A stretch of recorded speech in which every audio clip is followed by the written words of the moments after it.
The Monster from the Deep.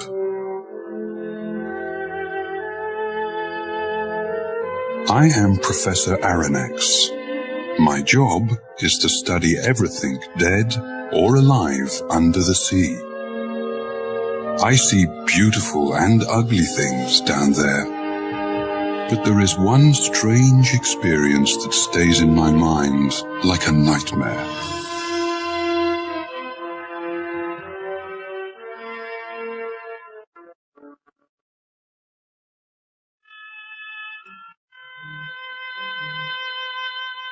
It was 1867. Some sailors said that they saw a dangerous giant monster living in the cold waters of the ocean. Some ships tried to find it and kill it, but they never returned.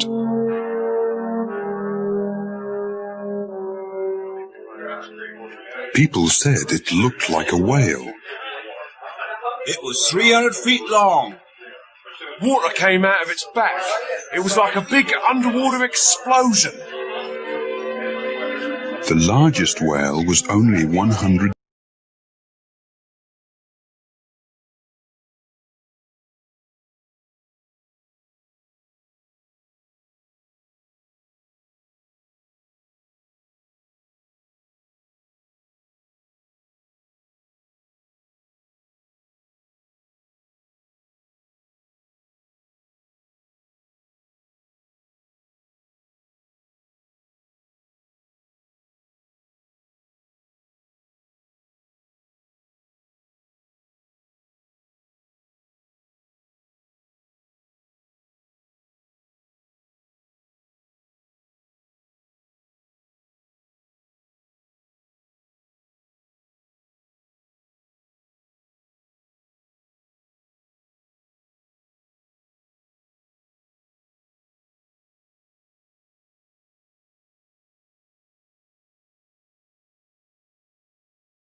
The Abraham Lincoln left New York Harbor on the 3rd of July, 1867.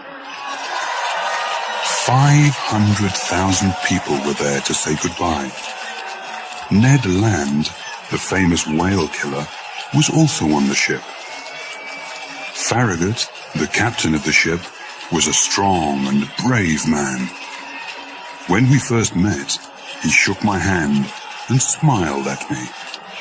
Don't worry, the ocean isn't big enough for both the sea monster and me. I'll kill it or it'll kill me. All I know is that one of us will die. I didn't like this idea, but I didn't say anything at the time.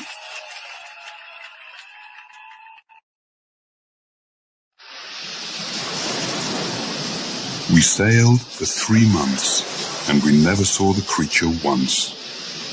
The men wanted to find and kill the sea monster, but after all this time, everyone on the ship started to believe that there was no monster. And then, it happened. It was night time, and we were 200 miles off the coast of Japan, when suddenly, Ned Land, the harpooner, cried out, There it is! Don't lose it! I want it dead or alive! The men on the ship began to run and shout. Get the ropes! Prepare the cannons! The creature looked as if it was asleep. We could see it because there was a strange light under the water. Then, a cannon fired at the monster. A cannonball hit it, but it didn't move. Captain Farragut didn't know what to do. My God! If a cannon can't kill this monster, what can? Just then, I saw Ned Land with his harpoon in his hands climbing to the front of the ship. Everyone watched him silently. I saw the harpoon leave his hand and hit the giant creature right in its back. Water shot out of the wound. Its force knocked me right out of the ship into the dark, cold ocean.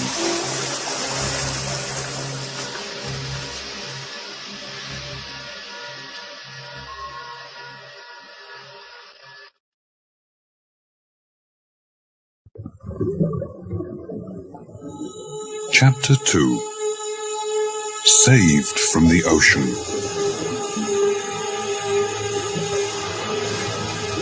I found myself underwater. It was very cold, and I tried hard to get to the top and breathe. When my head was finally above the waves, I saw that the Abraham Lincoln was more than 100 feet away. Help! Help! No one could hear me. My clothes felt heavy in the water. I felt something touch me on the leg. I was terrified. I thought it was a shark, or even the monster. Sir, are you all right, sir? Thank God, it was my faithful assistant, Conseil. Conseil, my boy, what are you doing here? When I saw you fall into the water, sir, I felt it was my duty to follow you. But why did you risk your life to save mine? Your life, sir, is more important than mine. Thank you. You are a true friend. But what happened to the ship? I'm afraid the whale hit the ship, sir. It can't turn around. It was true. The Abraham Lincoln moved away from us. It couldn't turn back. It was dark, and we knew that we had to stay in the water for the night. We hoped that in the morning, someone from the ship could see us, if we were still alive. We were tired. We tried to help each other swim. The moon came out from behind the clouds, and we saw that the Abraham Lincoln was too far away. Just then, we felt we couldn't swim any longer. At that moment, I touched something hard. I thought it was a rock, but then I realized it was metal. Conseil and I held onto it, and then we heard a voice. Hey, over here! It was Ned Land's voice, but we couldn't see him. We tried to move onto this strange metal object to get close to him. It's me, Ned. Ned Land. Did you fall into the water too? I sure did, and it was a good thing I landed on this. I landed on the monster. Monster? You mean we're on the monster? Yes, and it's moving. Only it's no monster. It's a ship. He was right. What all of us thought was a large whale was a 300-foot-long underwater ship. Ned sat on a platform which was on top of the ship. We knocked on the ship's sides, but they were too thick, and no one heard us. We heard the noise of the ship's engine. I only hope it doesn't go under the water. The mysterious ship began to sink before Ned finished his sentence. Help! Help! Help! Suddenly, the ship stopped sinking. A short man in strange black clothes opened a secret door on the top of the ship. When he saw us, he ran back inside, frightened. 2 minutes later, 6 large men with black masks came out, took us by the arms, and took us down inside the ship.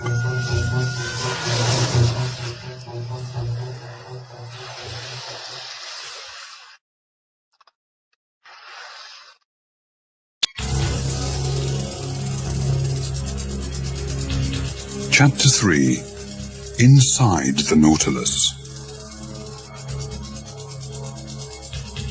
They took us through a long, dark tunnel. We could see nothing around us. They put us into a dark room, then closed the door behind us. A light came on. The room was empty. It only had a table and 5 chairs in the middle. Ned Land got very angry. They mustn't treat me like this. I didn't do anything wrong. I'm getting out of here. Do you hear me? I want out! Ned screamed at the locked door, but no one answered his call. Don't use all your energy, Mr. Land. We may need it later. Quite right, Conseil. As usual, you speak with your mind and not your heart. The door opened again after some minutes. 2 men stood there in front of us. One was tall, with dark, serious eyes. The other was short. He looked at us without any interest.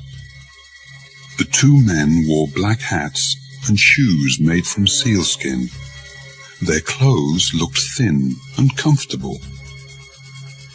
They spoke a language which I did not understand.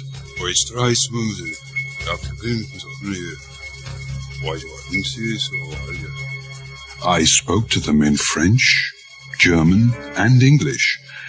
I told them our story, but they did not seem to understand. Mr. Land got angry again. You listen to me! You let us off this ship, or... There's no reason to be angry, Mr. Land. It is I who should be angry with you. The tall man was calm, and he spoke perfect English. He surprised all of us, and we didn't say a word. You are on the Nautilus. I am its captain, and my name is Captain Nemo. This ship and my own life is a secret to the outside world. I do not want to see that world again. I live here under the sea. You will stay here with me, but you will have the same freedom everyone else on the ship has. What does that mean, Captain? That means that you are free to see all the wonderful things under the sea. No man in your world can ever see these things. I am saying, gentlemen, that you are very lucky. You mean we'll never go home again? That's impossible. Mr. Land, you gave me no choice. I do not want anybody to know my secret. You attacked my ship. You found me. Now you must do what I say. Ned Land was not happy at all. I can only say that I was very interested in this strange man. Where did he come from? Why did he leave our world?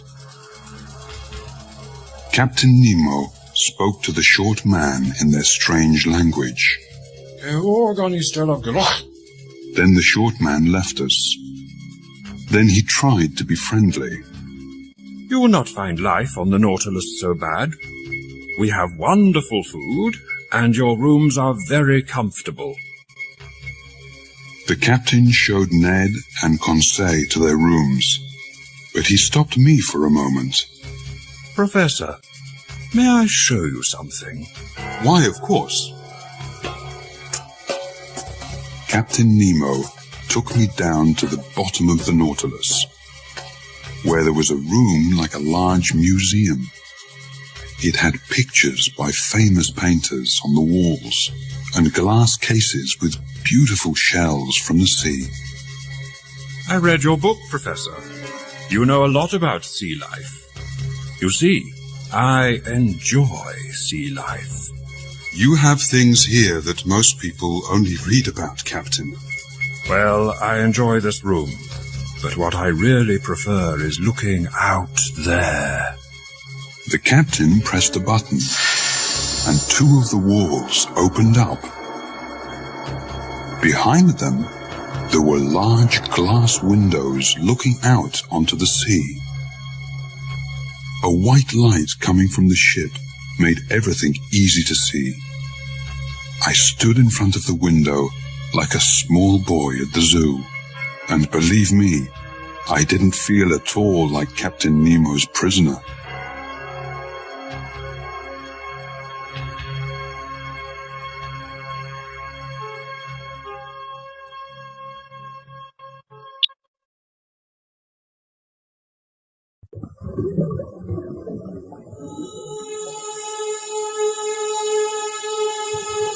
Chapter 4. Outside the Nautilus.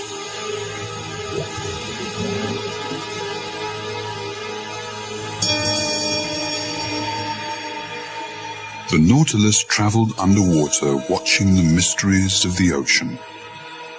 The captain and his crew were excellent hosts. They gave us wonderful seafood, and we were free to visit any place we liked on the ship. We traveled near the coasts of Australia and Papua New Guinea. I enjoyed seeing all the strange sea life of these waters. I had enough information to write a new book. But Ned Land was not happy on the Nautilus. He was a whale hunter, and his life was above the water, hunting whales. One morning, he asked Conseil and me to go to his room to talk. I want to talk about our escape. Our escape? We're underwater. How can we escape? Not now. This ship goes above water every 2 days to fill it with clean air. When we're near land, we have to try to escape. The waters we are in now are full of sharks, Mr. Land. I know that, Professor. We'll wait. When we get close to a country we know, we'll try to escape. But how will we leave the Nautilus? Ned Land had no time to answer this question. There was a loud crash, and we all fell to the floor. The lights went on and off, and the engine stopped. The top of the Nautilus was just above the surface of the water. I saw Captain Nemo on the platform outside the ship. The ship was between two large rocks, unable to move. We had to wait 6 days for the water to rise before the ship could leave. The captain didn't seem at all worried. The sea brought us here. The sea will take us away. We were very close to Papua. I could see it from the ship.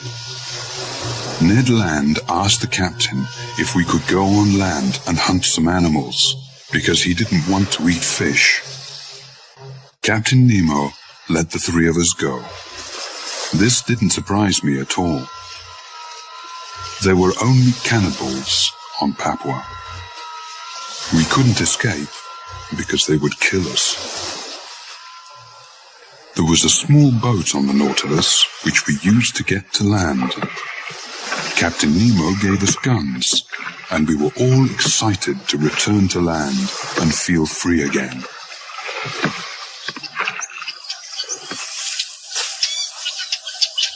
The beach of Papua was beautiful. It had soft, white sand and 200-foot-tall palm trees. We found bananas and coconuts, and we made a small camping area for the day. Some wild animals came out of the forest and ran away. Conseil was at first frightened. I thought they were the cannibals. Don't worry, Conseil. It's not yet lunchtime. We all laughed, then continued looking for fruit and vegetables. We walked through the tropical forest. We were so excited by this new adventure that we forgot where we were walking. We were far from the beach. I felt something small hit my head. I think I was hit by a rock. A rock? There's another. Suddenly, we saw others moving through the forest. Professor. Sir. We are not alone. There were cannibals everywhere. We ran back to the beach. They followed us. They carried spears and shouted in a strange language.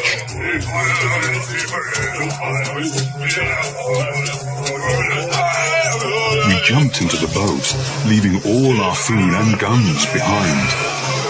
They got into the water after us.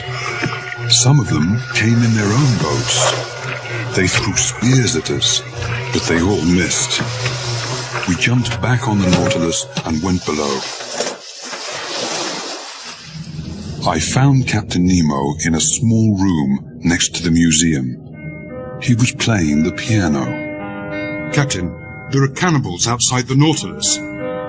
The sea, Professor, and music make me feel very peaceful. Captain, did you hear me? I did, and there is no reason to worry. The Nautilus is perfectly safe from those outside it. The captain left the piano and went out of the room. He and some of his men went up and opened the outside door of the Nautilus.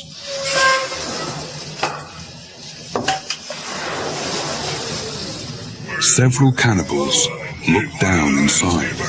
One tried to get in, but when his hand touched the ship, he screamed. Another tried the same thing, and he also screamed. Soon, all of them swam away. You see, Professor, there is electricity around that door. Anyone who touches it feels great pain. I felt terrified. The captain had everything he needed to protect himself and his men. He also had everything he needed to keep us prisoners.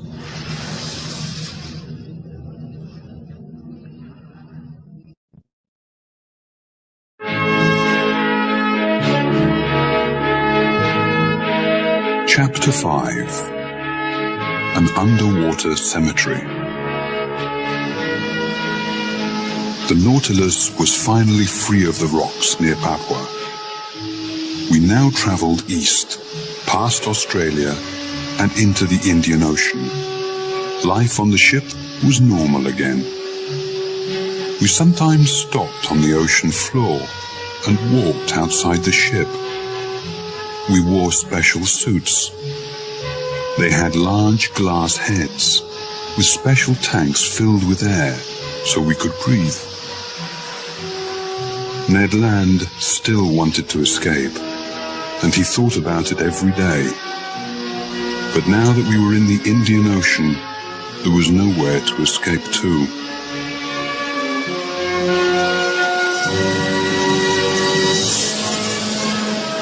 One afternoon, while the Nautilus was on the surface of the water, I went upstairs to have a look outside. I saw Captain Nemo looking through a telescope at something far away. He said something to one of his men, and the man went downstairs quickly. The captain looked very serious. I had a small telescope with me, so I put it up to my eye to see what he was looking at. At that moment, I felt a strong hand knock the telescope away from my eye. Professor, I want you to go below. You, Mr. Land, and Mr. Conseil will stay in your rooms until I say you can leave. May I ask why? No. There was nothing more to say. Captain Nemo was upset about something, and he had the power to tell us what to do. I went to my room quietly. They served our dinner in our rooms. I fell asleep quickly. When I woke up, I thought that they put something in our food to make us sleep. The next afternoon, Captain Nemo suddenly opened my door. He came in with one of his men. He looked very worried. Professor, do you know anything about medicine? Do you mean, am I a doctor? Yes. I know some things. Why? I have a man who needs help. Could you have a look at him? Of course. Captain Nemo took me to a room where there was a man lying on a bed. He had white bandages on his head. There was blood on the bandages, and the man looked very sick. He was cold and white. I told Captain Nemo that he would not live. The captain's face changed. He looked very sad, and there were tears in his eyes. May I ask what happened? The captain turned away from me. What does it matter? A man will die. Isn't that enough? Captain Nemo surprised me. At times he could be cold and serious. Then he could cry for a member of his crew. You can go, Professor.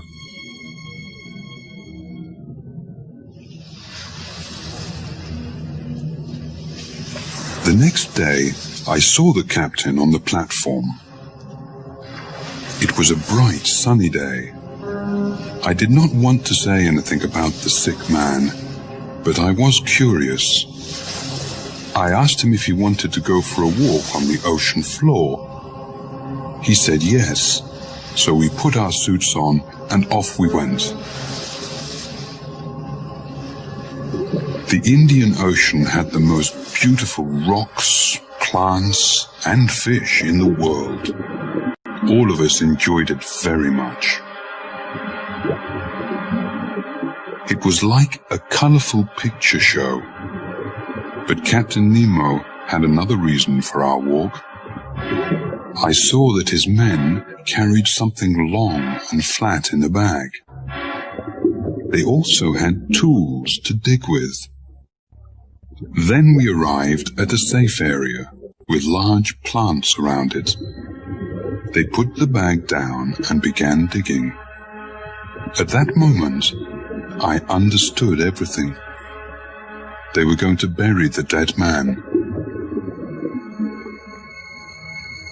When we returned to the Nautilus, I told Captain Nemo that his man was safe where he was. Not even sharks can go there, Captain. Or men, Professor.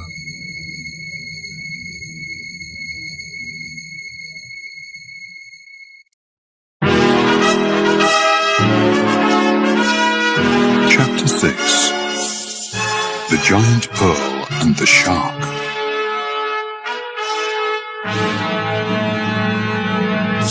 We traveled in the Indian Ocean for 10 days. The Nautilus did not seem to have any particular direction. I did not see Captain Nemo for some days after the man's death. He stayed locked in his room. The ship was quiet.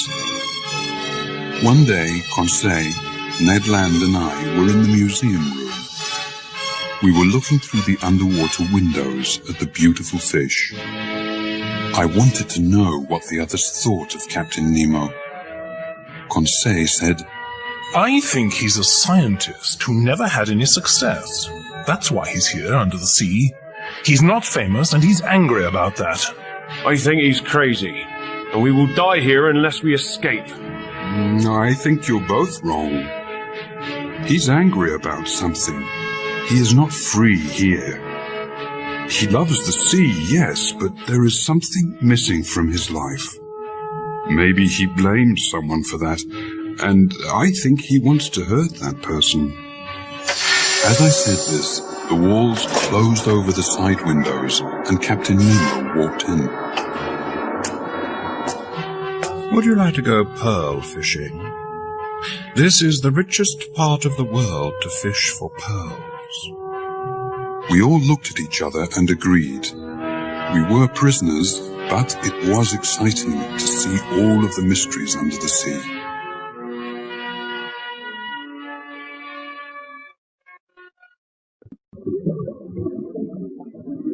The ocean near India has thousands of oysters. The pearls inside them can cost hundreds of dollars.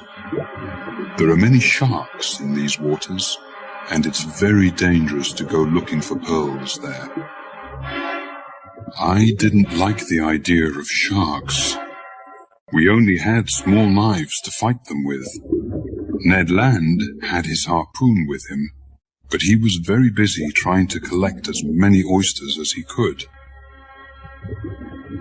Captain Nemo took us to a small cave. Inside it, I saw an oyster over 6 feet wide. It had a pearl inside it, as big as a coconut.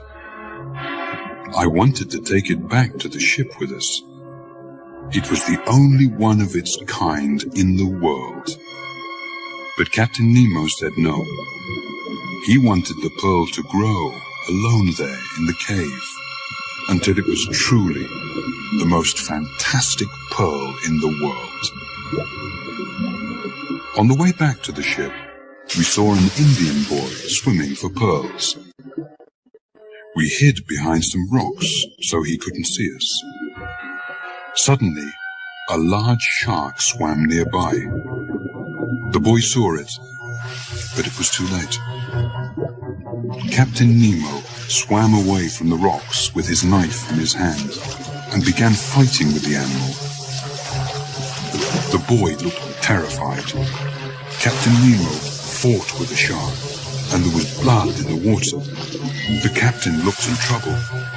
Immediately, Ned Land attacked and killed the shark with his harpoon.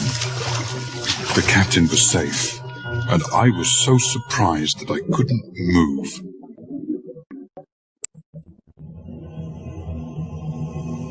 When we got back to the Nautilus, the captain thanked Ned Land.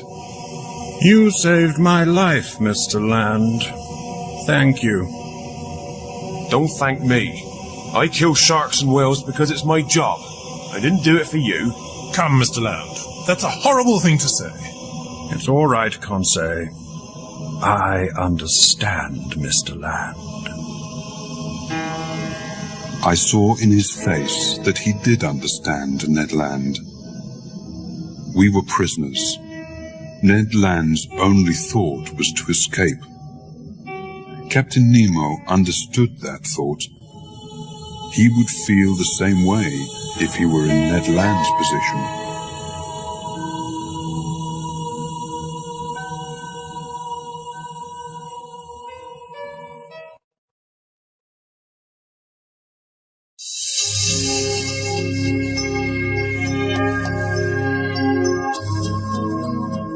Chapter 7. The Lost City. Captain Nemo took us north through the Indian Ocean to the Red Sea, but the Red Sea had no exit. As we got closer to Egypt, I went upstairs to the glass room at the top of the ship. It was dark outside. We were a long way under the sea. Captain Nemo turned on the outside lights. I don't understand, Captain. There is no exit here. We cannot go through the land. But we can go under it. Watch. We moved down below the country of Egypt. Suddenly, I saw a large hole in the rock. A tunnel. That's right, Professor. And we are going through. The Nautilus shook as we went through the small tunnel. It looked like an old cave. Then, water surrounded the ship, and there was no more land.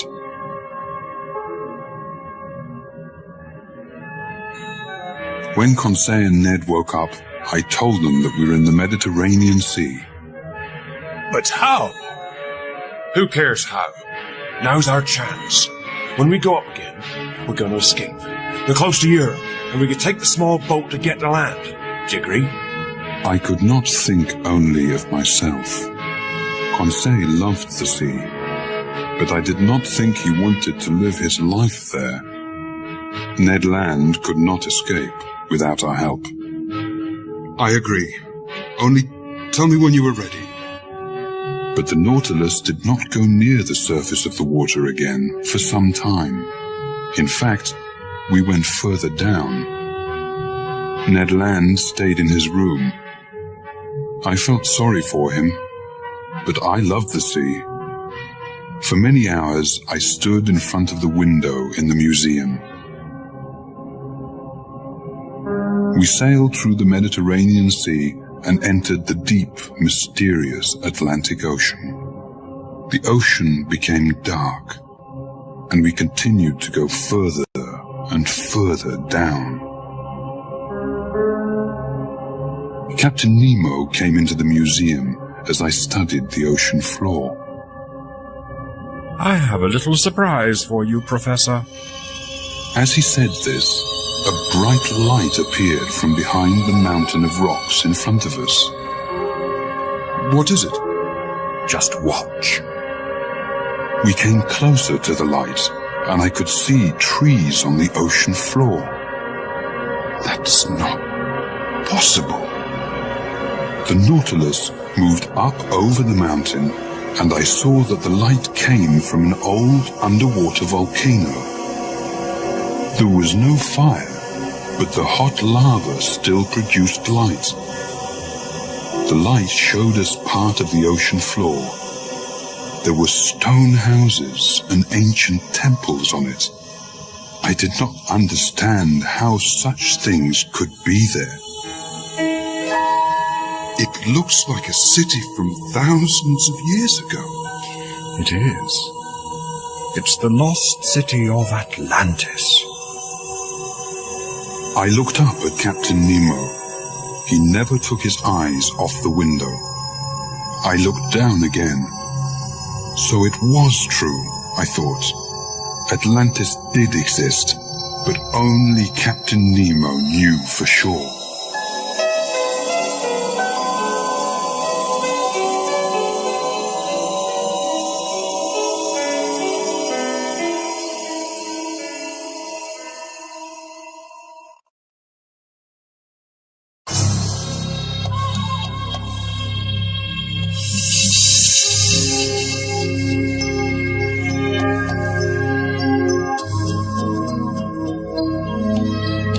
Chapter 8.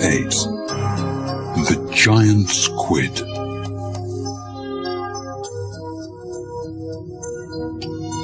We travelled through the Atlantic Ocean down to the South Pole. We went under the ice and came out on the other side. Imagine what we saw. Penguins, whales, polar bears, dolphins, icebergs. It was like a dream, and we saw it from the inside of the Nautilus. We continued up the coast of South America. Finally, we came to the warm waters near the Bahamas. Who could be unhappy? Only one person, Ned Land. Conseil, Ned and I were in the museum, looking out at old stone walls, 5,000 feet under the sea. There are giant squid in the holes of those walls. Come, Professor.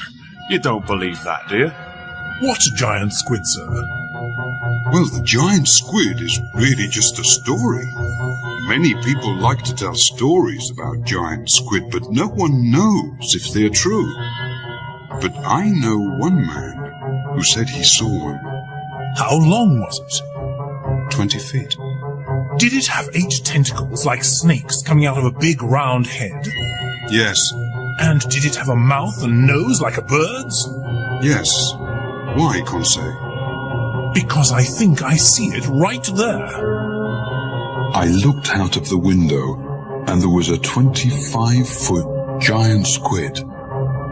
It moved close to the Nautilus, and it hit the window with its long tentacles.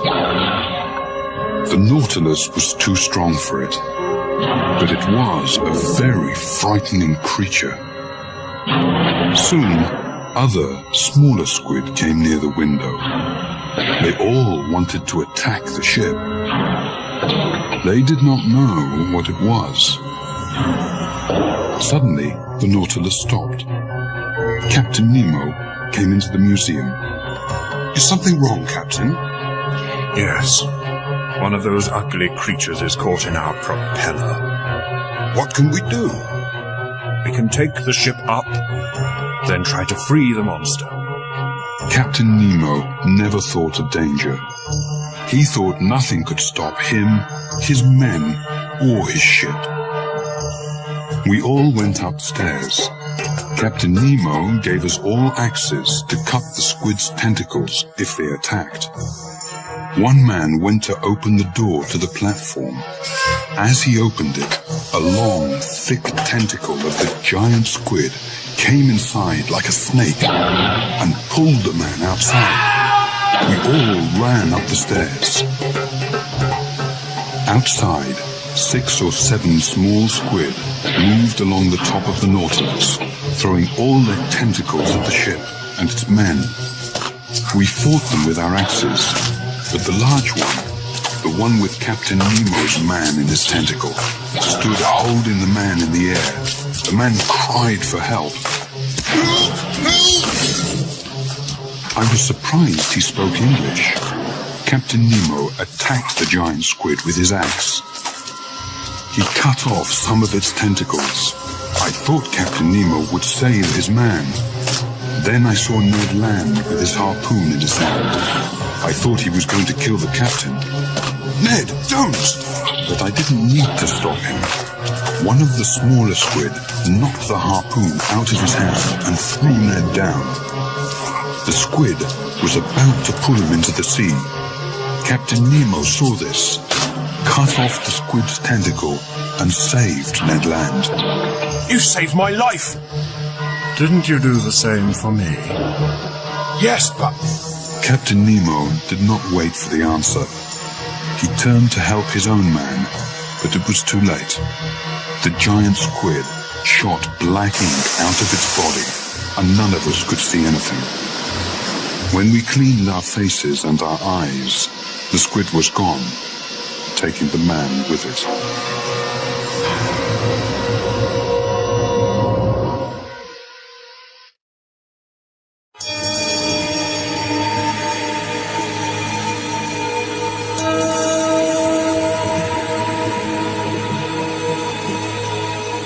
Chapter 9.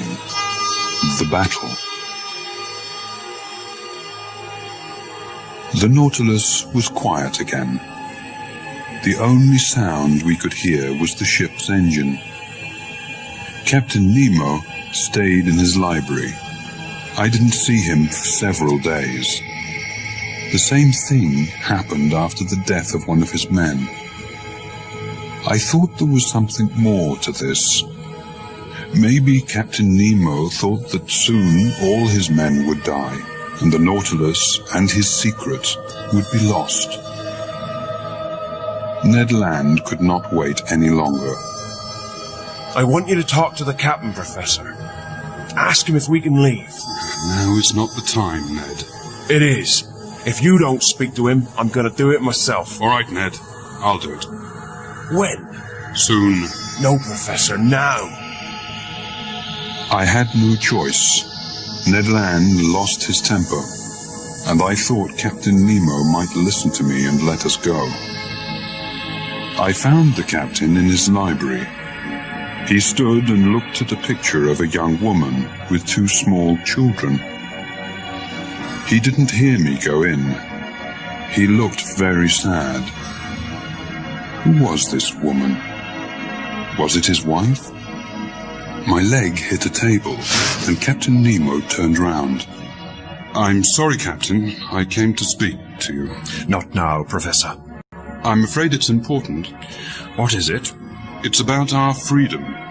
The men and I need to know what you plan to do with us. I already told you. Captain, you can't expect us to stay on this ship forever. Professor, you found me. I did not find you. No one who enters the Nautilus ever leaves. There is nothing else to say. Suddenly, I heard a voice speaking in that strange language.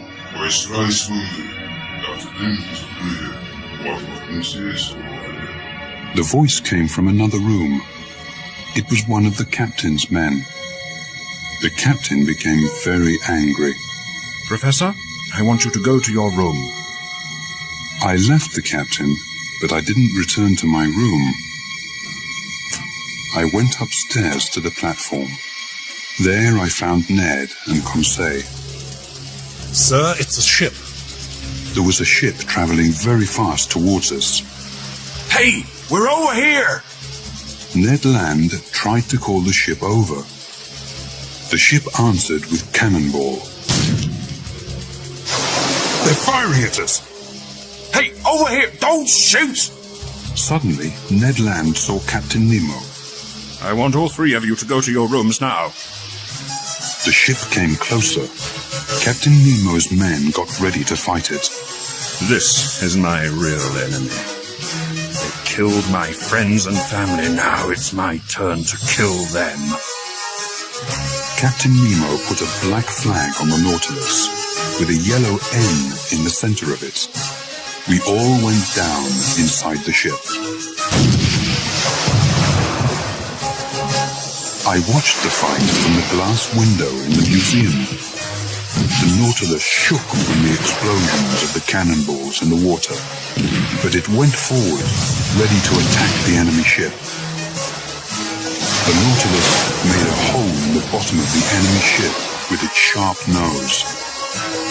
I saw the men on the other ship fall into the water. There was a loud explosion and then silence.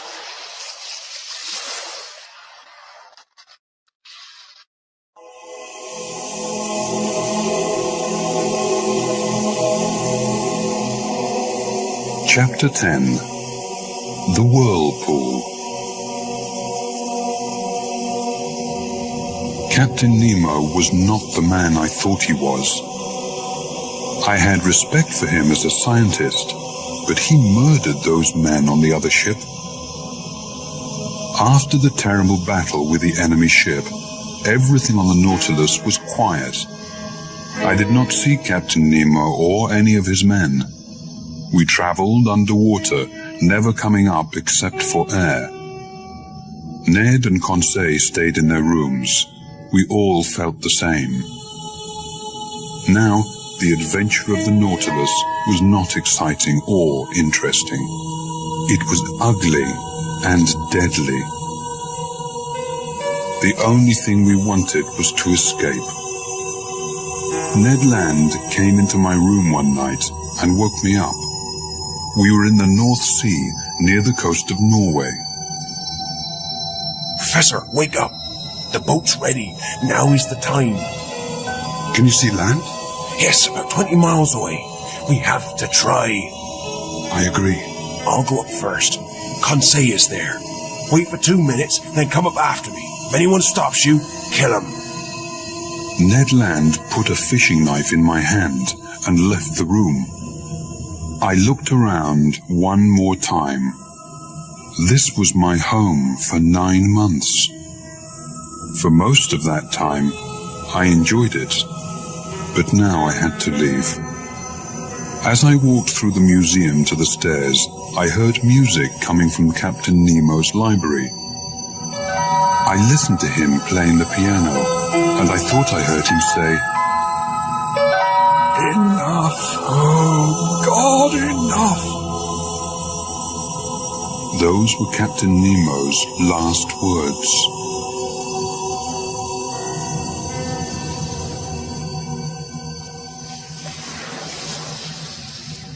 I found Ned Land and Conseil in the small boat on the platform. Ned worked quickly to set it free. The Nautilus suddenly began to turn round in circles. The men below began to shout. What's happening, sir? I don't know. Get ready. I'm almost finished. Suddenly, I thought I understood what the men below said in their strange language. The Nautilus was in a whirlpool. The waters off the coast of Norway were famous for this. Boats which sailed into these whirlpools never escaped. What shall we do, Professor? Don't free the boat. We'll never make it. I can't hold it. We're gonna... I heard a loud snap. Something hit me on the head, and that's the last thing I remember.